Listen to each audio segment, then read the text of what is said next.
રાધે રાધે, જય સિયારામ. આપણે કાલે આચાર્ય ચરણ રામાનુજાચાર્યના ચરિત્રમાં જોયું કે મૂર્તિને વચ્ચે રાખવામાં આવે છે. એક બાજુ આચાર્યજી મૂર્તિને બોલાવે છે અને એક બાજુ ઓલી મુસલમાનની છોકરી મૂર્તિને બોલાવે છે. તો પેલા તો મૂર્તિ ઓલી રાજકુમારીના પ્રેમને વશ થઈ અને રાજકુમારી તરફ હાલતી થઈ જાય છે. એની તરફ હાલતી થઈ ગઈ ને એટલે આચાર્ય ચરણને ક્રોધ આવ્યો. રામાનુજાચાર્યને ગમે એમ તો શેષનાગનો અવતાર હતા ને, એને કીધું હું આ દંડો તોડી નાખીશ અને કંઠી બંઠી તોડીને ફેંકી દઈશ કે એ ધારણ નહીં કરવું કે તમારે કે એક રાજકુમારી પાસે જાવું તું તો મારું નાક કપાવવા અહીંયા શું કામ મને બોલાવ્યા? ભગવાનને વઢે છે. તો ભગવાનને એમ થયું કે જો આચાર્ય ચરણ નારાજ થઈ જશે ને તો મારી ભક્તિનો પ્રચાર કોણ કરશે? એટલે મૂર્તિ ધીરે ધીરે ધીરે પાછી વળી. મૂર્તિ ધીરે ધીરે પાછી વળે છે અને પાછી વળી અને રામાનુજાચાર્યના ખોળામાં આવીને બેસી જાય છે. ત્યારે રાજાએ નિર્ણય કર્યો કે હવે તો મૂર્તિ આચાર્ય ચરણને જ આપી દેવામાં આવશે. હવે મૂર્તિ રામાનુજાચાર્યને દેવાનું નક્કી થઈ ગયું. તો ઓલી શાહજાદીને પારાવાર દુઃખ થયું. બહુ દુઃખ થયું એને, કારણ કે શાહજાદીના પણ ઠાકોરજી છે ને પ્રાણ સમાન બની ગયા હતા. એટલે શાહજાદીને દુઃખ થયું, કરે હું ઠાકોર વગર કેવી રીતે રહી શકી? હું તો ઠાકોરજી વગર પ્રાણ આપી દઈશ, એવો ભાવ ઓલી શાહજાદીને થયો. એટલે એવો ભાવ થયો ને એટલે રાજાને ખબર પડી ગઈ કે મારી રાજકુમારી ઠાકોરજી વગર રહી શકે એમ નથી. એને ખબર હતી કે જો ઠાકોરજીની સાથે નહીં મોકલું તો આ પ્રાણ આપી દેશે. એટલે રાજકુમારીને પણ ઠાકોરજી ભેગી આપી દીધી. આચાર્ય રામાનુજાચાર્યને કીધું કે મારી દીકરી પણ તમને અર્પણ કરીએ છીએ, હવે એને લેતા જાઓ, કારણ કે એ ઠાકોરજી વગર નહીં રહી શકે. આવો પ્રેમ હોવો જોઈએ ઠાકોરજીની અંદર, તો રાજા મહારાજા પણ આપણે રોકી શકતા નથી. જયારે પ્રેમ પરાકાષ્ઠાએ પહોંચી જાય છે, પ્રેમ એની સરહદો પાર કરી જાય છે, પછી રાજા મહારાજા તો શું, બ્રહ્માંડમાં કોઈ એવી શક્તિ નથી કે જે જીવને કૃષ્ણ પાસે પહોંચતા રોકી શકે. બિલકુલ, આખા બ્રહ્માંડમાં કોઈ એવી શક્તિ નથી ભાઈની, બાકી તો દૂરની વાત છે. જયારે નદીઓ માજા મૂકી દે, કિનારા તોડી નાખે, ત્યારે કોઈ એને રોકી શકતું નથી. એમ કૃષ્ણ પ્રેમ પણ જયારે માજા મૂકી દે છે, કિનારા તોડી નાખે છે, ત્યારે સંસારની કોઈ તાકાત એને રોકી શકતી નથી. પણ હોવો જોઈએ પ્રેમ કે કાં તો કૃષ્ણ મળે ને કાં તો પ્રાણ જાય, બેમાંથી એક વસ્તુ પકડી લેવાની છે. બે વસ્તુ નથી પકડવાની. એક પકડો કૃષ્ણને. કૃષ્ણને પકડશો તો બધું પકડાઈ ગયું માની લ્યો, કારણ કે કૃષ્ણની અંદર બ્રહ્માંડ, અનંત બ્રહ્માંડોના સુખ ભરેલા છે. એટલે કૃષ્ણ પકડાઈ ગયા તો માનો બધું પકડાઈ ગયું, એમાં કઈ ખોટું નથી. આવી વસ્તુ છે. એટલે બને ત્યાં સુધી કૃષ્ણને પકડી રાખવા જોઈએ. સંસારના તમામ સુખોનું ઘર ભગવાન શ્રી કૃષ્ણ જ છે, બીજે ક્યાંય સંસારમાં સુખ છે જ નહીં. જો તમે ગોતવાની કોશિશ કરતા હોય ને તો મારી વાત માની લેજો અને ગોતવાની કોશિશ કરતા નહીં, કારણ કે છે જ નહીં. અમારા બાબા કહે છે ક્યાં સુખને ગોતવા માટે તમે સંસારમાં દોડાદોડી કરો? છે જ નહીં તો ક્યાંથી મળશે તમને?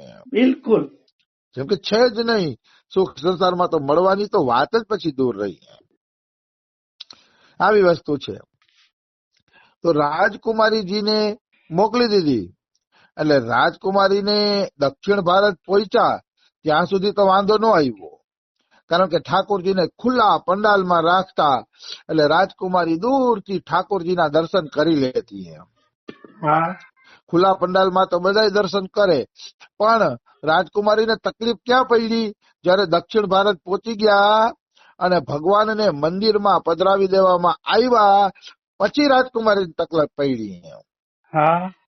કારણ તો કે રાજકુમારીને કોઈ મંદિરમાં આવવા દે નહીં, કારણ કે એ મુસલમાન હતી, યવની હતી, એટલે કોઈ પેલા તો એવું છૂઆછૂત નો બહુ ભેદ હતો, હા એટલે મંદિરમાં એને આવવા દેતા નહીં, મંદિરમાં ના આવવા દે, એટલે બિચારીને દર્શન ન થાય, દર્શનમાં બાધા પડતી હતી. એટલે રાજકુમારી બહુ દુઃખી થઈ કે અરે રે, હું તો મારા ઠાકોરજી માટે અહીંયા આવી છું, બાકી તો દક્ષિણ ભારતમાં મારું શું કામ હતું, તો મને ઠાકોરજીના દર્શન જ ન થાય તો જીવન શું કામનું? હા એને એવા વિચાર આવવા માંડ્યા કે ઠાકોરજીના દર્શન વગર જીવન નકામું છે, જીવન બેકાર છે, કઈ કામનું નથી, એવા એને વિચાર આવવા માંડ્યા શાહજાદીને. હા એટલે એને ખાવું ન ભાવે, પીવું ન ભાવે, વ્યાકુળતા તો આને જ કહેવાય ને. હા એ તો રાજકુમારી હતી, હારા મુરતિયારે લગ્ન કરીને દક્ષિણ ભારત આવી હકત, એના પિતાને કીધું હોત તો થોડુંક ધન આપી દીધું હોત તો અહીંયા સુખેથી રહી હકત દક્ષિણ ભારતમાં. હા પણ એ બિચારી કાંઈ લઈને નહોતી આવી, કેવળ કૃષ્ણ માટે, વિષ્ણુ માટે જ દક્ષિણ ભારત આવી હતી. હા અરે ભગવાનની ભક્તિમાં નીકળ્યા પછી ક્યાં ધન સંપત્તિ ભેગું લેવાની જરૂર છે? હા કૃષ્ણ બધાયનું પાલન કરે છે, સાક્ષાત ભગવાન શ્રી કૃષ્ણ બધાનું પાલન કરે છે. હા એટલે આ કઈ ધન બન ભેગું લઈ જવાની કઈ જરૂર રહેતી નથી. એટલે આ બિચારી કૃષ્ણ માટે જ આવી હતી, અને કૃષ્ણના દર્શન ન કરવા દે, વિષ્ણુના દર્શન ન કરવા દે તો બિચારીને થોડું અહીંયા ગમવાનું છે. ના એટલે એને ગમતું નહોતું, એટલે બિચારી ખાવા પીવાનું છોડી દીધું હતું. તો થોડાક દી પછી ભગવાનને દયા આવી ગઈ, હા કારણ કે આમે ભગવાન દયાનો સાગર તો છે ને, બિલકુલ. ભગવાન કરુણાનો સાગર છે, દયાનો સાગર છે. મુસલમાની હતી તો દયા આવી ગઈ, કારણ કે ભગવાન ક્યારેય કોઈ જાતપાત જોતા નથી. હા ભગવાન તો કેવલ એટલું જ જોવે છે કે એની મારી અંદર ભક્તિ છે કે નહીં, બિલકુલ. એ જ ભગવાન જુએ છે. જો તમારી અંદર ભગવાન પ્રત્યે સાચી ભક્તિ છે તો ભગવાન અવશ્ય કૃપા કરશે, અવશ્ય કૃપા કરશે, એમાં કોઈ એટલે કોઈ શંકા નથી. રામ હી કેવલ પ્રેમ પિયારા, અને જાન લેવ જો જાન નિહારા. ભગવાનને તો કેવળ નિર્મળ હૃદયનો પ્રેમ જ ગમે છે, નિર્મળ હૃદયનો પ્રેમ જ ભગવાનને આકર્ષિત કરી શકે છે, બાકી સંસારની કોઈ શક્તિ ભગવાનને આકર્ષિત કરી શકતી નથી. હા નિર્મળ હૃદય હોય તો પછી કાંઈ જરૂર રહેતી નથી, આવી વસ્તુ છે. તો નિર્મળ હૃદયની રાજકુમારી હતી, એટલે થોડાક દી પછી ભગવાને કૃપા કરી અને મીરાબાઈની જેમ સશરીરે એ રાજકુમારી એમાં લીન થઈ ગઈ, સશરીરે લીન થઈ ગઈ. હા રાજકુમારી સશરીરે એની અંદર લીન થઈ જાય છે. વાહ રે વાહ. આ સૌભાગ્ય તો મીરાબાઈને મળ્યું હતું. હા જે મીરાબાઈને સૌભાગ્ય મળ્યું હતું એ જ સૌભાગ્ય આ રાજકુમારીને મળ્યું. આવી વસ્તુ છે. તો બધાને એમ છે કે ઓહો, આ રાજકુમારીનો ભગવાન પ્રત્યે કેવો પ્રેમ છે, ભગવાન પ્રત્યે આનો પ્રેમ તો જુઓ, આટલો તો પ્રેમ ક્યાંય જોયો નથી. એટલે બધા ભક્તોએ પછી ભેગા મળી અને એક સોનાની મૂર્તિ બનાવી, અને એ સોનાની મૂર્તિને વિષ્ણુ ભગવાનની બાજુમાં રાખી દીધી કે આ રાજકુમારી આજથી એની પત્ની, વાહ. શાહજાદી એની પત્ની. તો આજે પણ એ મૂર્તિના અહીંયા દર્શન થાય છે, હા આજે પણ મૂર્તિમાં દર્શન ત્યાં થાય છે. આવી વસ્તુ છે.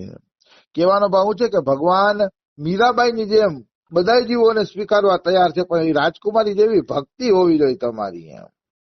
હા ભક્તિ હોય તો ભગવાન બધા જીવોને એક સરખી રીતે સ્વીકારે છે, કોઈને એવું નહીં કે તરછોડી દે છે ભગવાને.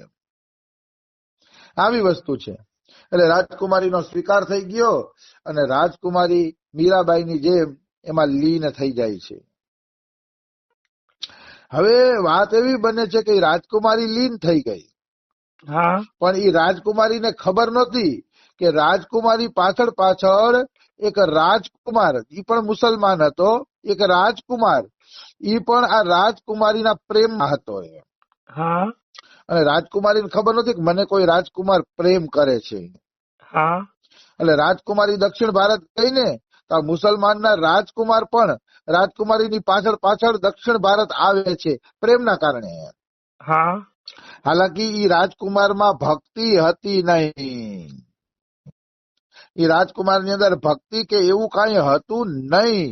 ઈ તો કેવલ રાજકુમારીની આસક્તિના કારણે દક્ષિણ ભારત આવ્યો હતો. હા પ્રેમ બિલકુલ નહોતો એમ.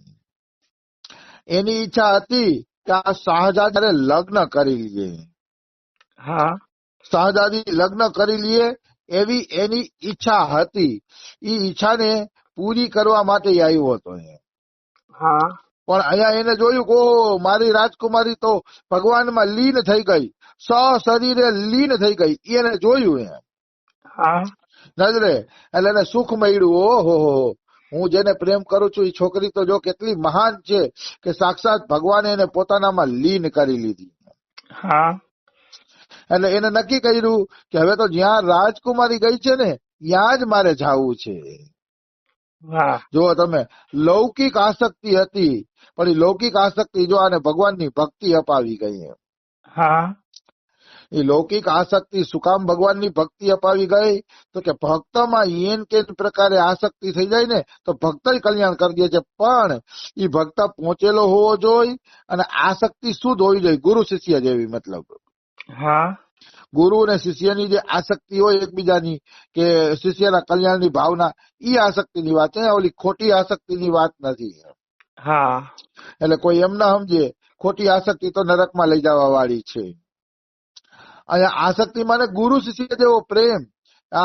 હવે આ રાજકુમારીને ગુરુ માનવા માંડ્યો કે જેના પ્રેમમાં હું અહીંયા સુધી આવ્યો એ રાજકુમારી તો મારી ગુરુ છે, હા કે જેને મને ભગવાનનો દરવાજો બતાવ્યો છે. એટલે ભક્તમાં આસક્તિ થઈ જાય તો જીવનો બેડો પાર થઈ જાય છે. એવું નથી કે હું આ કઉ છું. તમે ભાગવતમાં 3 સ્કંદના 25મા અધ્યાયમાં શ્લોક આવે છે, પ્રસંગમ અજરમ પાસમ આત્મનઃ કવિયો વિદુહુ સ એવ સાધુ સુકૃતો મોક્ષ દ્વારમ અપાવ્રતમ. આવો શ્લોક આવે છે. હા પ્રસંગમ અજરમ પાસમ. પ્રસંગ એટલે આસક્તિ. પ્રસંગ એટલે આસક્તિ અને અજર એટલે આસક્તિ અજર અમર પાસ છે. એકવાર આસક્તિના ફાંસલામાં જીવ ફસાઈ ગયો તો નીકળી શકતો નથી. હા પ્રસંગમ અજરમ પાસમ આત્મનઃ કવિયો વિદુહુ. આત્માને ઓળખવા વાળા કવિઓ એટલે વિદ્વાનો એમ કે છે, સંતો એમ કે છે કે આસક્તિ બહુ મોટું બંધન છે. હા એ આસક્તિના બંધનમાં બંધાઈ જાવ એટલે અજર પાસ છે, પછી એમાંથી છૂટી નથી શકાતું. તો કે પ્રસંગમ અજરમ પાસમ આત્મનઃ કવિયો વિદુ સ એવ સાધુ સુકૃતો. ઈ જ આસક્તિ જો તમારી સાધુ પુરુષમાં થઈ ગઈ તો મોક્ષ દ્વારમ અપાવ્રતમ, તો તમારા માટે મુક્તિનો ખુલ્લો દરવાજો બની જશે. હા આસક્તિ સંતોમાં કરવી જોઈએ. સંતોમાં આસક્તિ મતલબ એની વાણી સાંભળવાની લાલસા, એની પાસે રહી અને ભક્તિ શીખવાની લાલસા, એનું જીવન જાણવાની લાલસા. અને ઈ લાલસા ઈ આસક્તિઓ, ઓલી આસક્તિ નહીં સાંસારિક. હા સંતમાં આસક્તિ એટલે એવી આસક્તિ કે આપણે એના સાનિધ્યમાં રહીને ભક્તિ શીખીએ, એનો સત્સંગ પ્રાપ્ત કરીએ અને જલ્દી ભગવાન પાસે પહોંચી જાય. ઈ આસક્તિ સંતોની આસક્તિ અસલી છે. હા પછી એવી આસક્તિ નો થવી જોઈએ કે હું મતલબ આમ સંતોના હું ચરણ દબાવું કે ઈ સ્ત્રીઓ માટે ઈ